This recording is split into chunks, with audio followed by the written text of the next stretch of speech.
Majora's Mask PC port just came out. Let's download it. Let's get into this.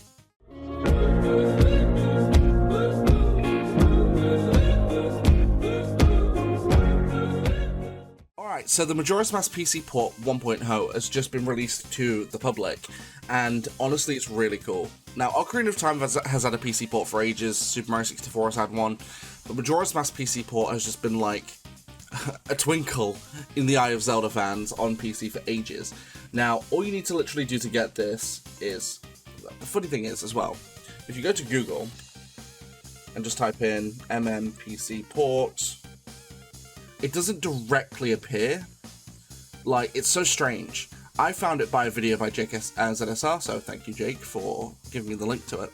But this is the link to it, and I will link it in the description below.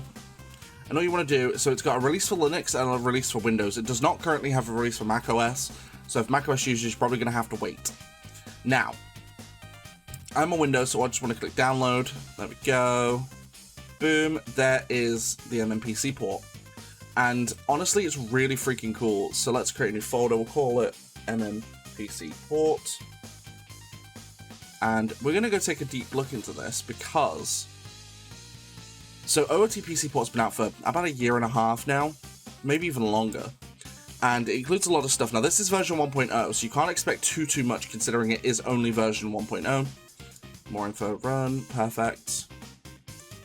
So this is basically what it is. Now, of course, once you're in, it actually has full controller support directly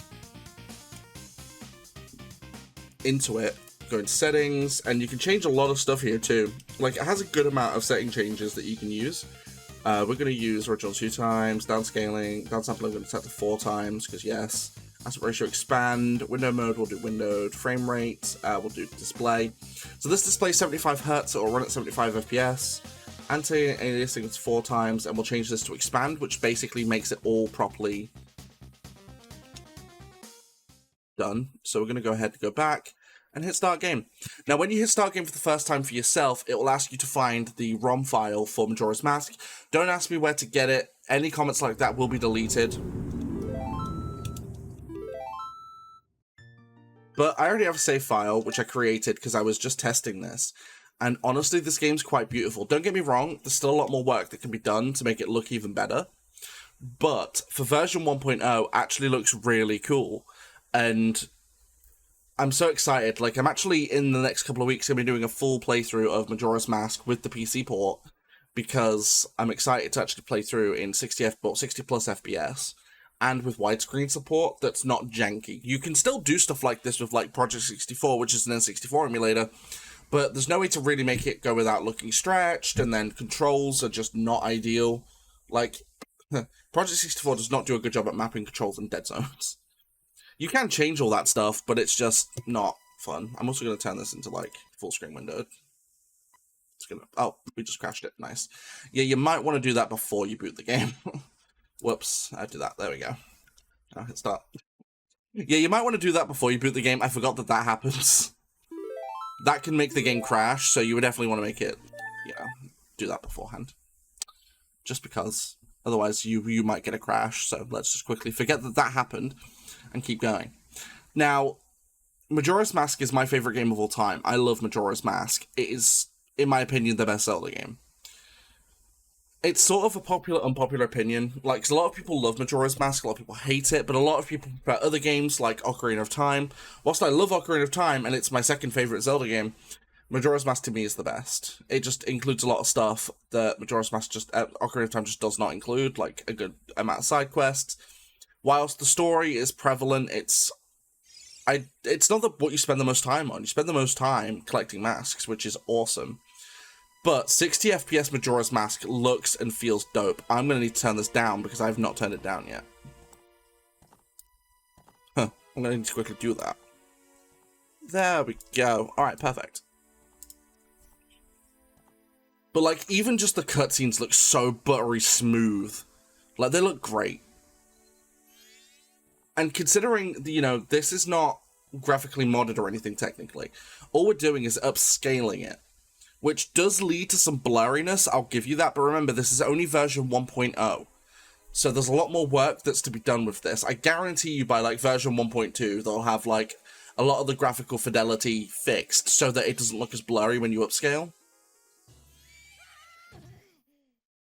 But like the game just looks so freaking nice, even upscaled. Like in full widescreen mode. Oh, spoopy.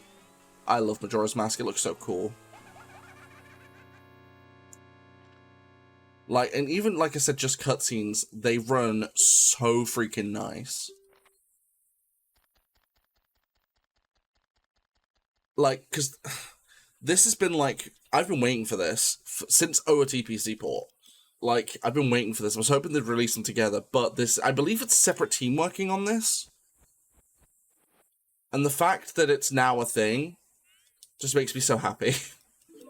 Like, I can't wait until this has, like, randomizer support. That would be so cool. Don't get me wrong, like, it's going to be a while before this gets randomizer support.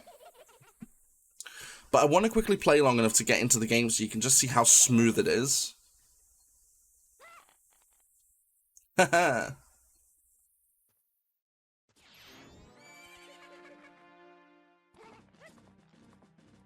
Get off my horse! But just stuff like cutscenes, look at how smooth this is. Like, it looks so smooth. Of course, I do want to point out, any kind of blurriness like you see from upscaling will heavily dictate based upon the size of the monitor you're using. If you run this on like a Steam Deck, I guarantee you will not see as much blurriness. But because I'm running on a 24-inch HD monitor, it will have some blurriness to it, because, like I said, there's no overall graphic fidelity, it's being upscaled. But look at how nice this looks, and look how nice this, it just feels nice. Like, it just feels so good. And of course it has multiple controller support as well, so I believe it natively supports Xbox controllers out the gate. I'm pretty sure it supports Switch controllers as well. As for DualSense, I'm not too sure. I don't know if it supports DualSense. Which of course is PS5. I'm not too sure if it does. To be fair, I could quickly test, because I could just plug in my PS5 controller and see if it actually supports it out the gate. PS5 controller. I could just quickly check that. Hope this doesn't mess around my audio devices. Nope. Everything's still working fine, so that's good. When you plug in PS4 or PS5 controllers, it generally has like a thing of, oh, by the way, I'm not going to work. Oh, yes, by the way, this does support DualSense. So it natively supports DualSense 5 as well. So it basically just works. I'm just going to keep mashing. But yeah, it natively supports pretty much all controllers, which is fantastic. One thing I'd love to see if it does, which I do not know if it does and I can't test that, is if you could use like a GameCube controller with this. Because of course, so many people run Majora's Mask with GameCube controllers because, you know, GameCube controllers are like, for most people, the definitive controller for N64. So it's one of those kinds of things where like a lot of people want to use it because it's so cool. No, run away! Leave me alone! But yeah, let me know what you think about this whole thing in the comments down below. Like I said, the download for this will be in the description.